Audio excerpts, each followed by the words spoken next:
அன்பான மக்களே, இந்த காவேரி இருக்காங்களையா, அவங்க குழந்தைய பற்றி யோசிக்கவே மாட்றாங்களேங்க.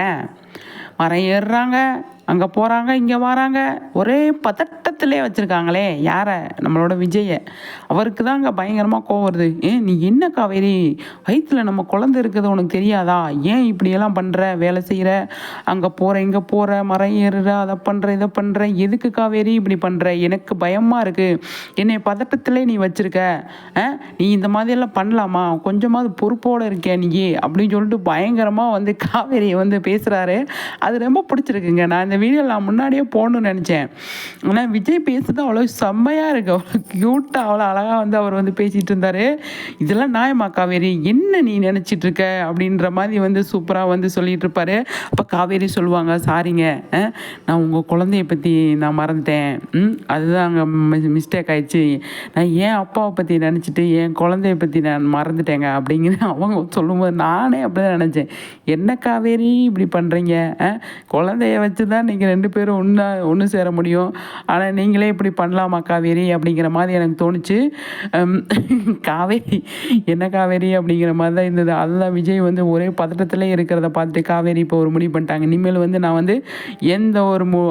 எந்த ஒரு முடிவு எடுத்தாலும் நிறுத்தி நிதானமாக நம்ம முடிவு பண்ணணும், அவசரப்படக்கூடாது அப்படின்னு சொல்லி ஒரு முடிவு பண்ணியிருக்காங்க காவேரி. ஏன்னா நமக்கு வயிற்றில் குழந்தை இருக்குது, குழந்தைய நம்ம நல்லபடியாக பாதுகாக்கணும் அப்படின்னு ஒரு முடிவு பண்ணி பொறுமையாக வேலை செய்வாங்க அப்படின்னு தான் நான் நினைக்கிறேன். பார்ப்போம் சரிங்களா. இப்போ அப்பளம் பிஸ்னஸ் வேறு போயிட்டுருக்கு, பயங்கரமாக தீவிரமாக போயிட்டுருக்கு, ஆள்லாம் போட்டு வேலை செஞ்சிட்ருக்காங்க. இப்போ விஜய் காவேரிக்கு அப்பளம் அப்படின்னாலே அவங்க 2 பேர்த்துக்குமே பிடிக்குது. அவங்கள விகா ஃபேன்ஸுக்கு நம்மளுக்கு பிடிக்காமல் இருக்குமா அப்படிங்கிற மாதிரி ஆயிடுச்சு.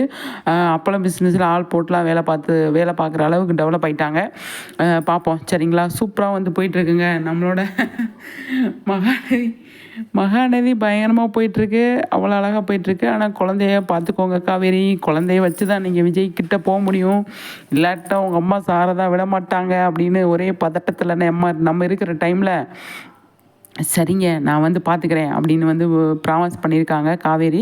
பார்ப்போம் அந்த ப்ராமிஸ் எவ்வளோ நாளைக்கு காப்பாற்றுறாங்க அப்படின்னு. அதுக்குள்ளேயே நம்ம விஜய் காவேரியை கூப்பிட்டு போயிடுவாரா வீட்டுக்கு, இல்லை இங்கேயே இருப்பாங்களா அப்படின்னு சொல்லி பார்க்கலாம். இப்போ யமுனா மூலியமாக தெரிய வருமா, யார் மூலியமாக தெரிய வரும் அப்படின்னு சொல்லி தெரியல. இப்போ அதை பற்றின ஒரு விஷயமும் இன்னும் ஒன்றும் நடக்கலை, அதை பற்றி யாருமே பேசலை இல்லையா. அது பேசிட்டாங்க அப்படின்னா செம்மையாக இருக்கும். பார்ப்போம்.